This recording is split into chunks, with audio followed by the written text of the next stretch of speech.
Hi everyone, so for today's video, I will be discussing algebraic expression. But before we proceed to that lesson, I have to give you some insight about algebra. Why is it being developed and where it came from? Alright, so a little bit history about algebra is that Muhammad al-Khwarizmi. Muhammad al-Khwarizmi was a 19th century Muslim mathematician and astronomer. He is actually known as the father of algebra. So a word derived from the title of his book, Kitab Algebra. So the book Algebra was considered as a landmark work in the history of mathematics, establishing algebra as independent discipline.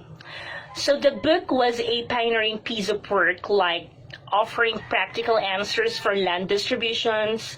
It includes also the rules on inheritance, distributing salaries, and the like. So this must be the concept of an algebra. Why is it being developed and where it came from? Alright, so now let's proceed. What is algebraic expression? So when we say algebraic expression, it is a group of constant and variables obtained by applying the fundamental operations of addition, subtraction, multiplication, and division. Say for example, I have here 3x squared minus 2xy plus 4. So this must be considered as an expression. Why? Because it has a group of constant and variables. So how are you going to find if it is a constant or variable? So when we say constant, this is the one that has a specific value, which is 4 in the given example. While variable, it is a symbol of many values. So it's a symbol used to represent any arbitrary element of a set.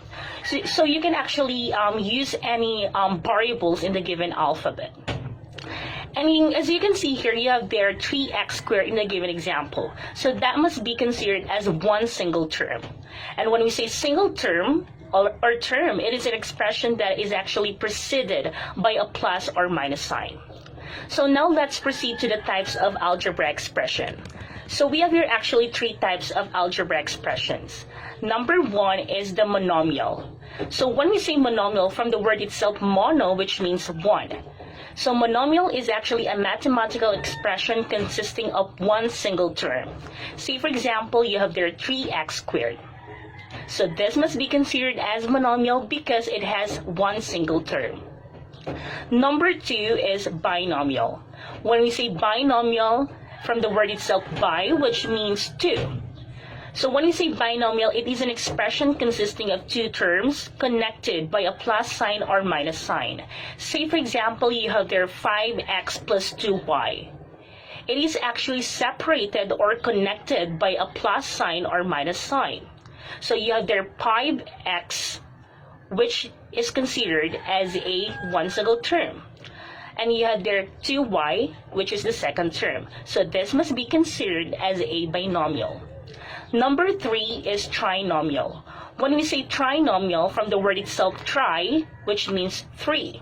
Trinomial is an expression consisting of 3 terms connected by a plus sign or minus sign. Say for example, you have there 4x cubed plus 5x plus 7. So it has 3 terms there, so this must be considered as a trinomial. So I think this is only for today, and I hope that you learned something new. Thank you for watching.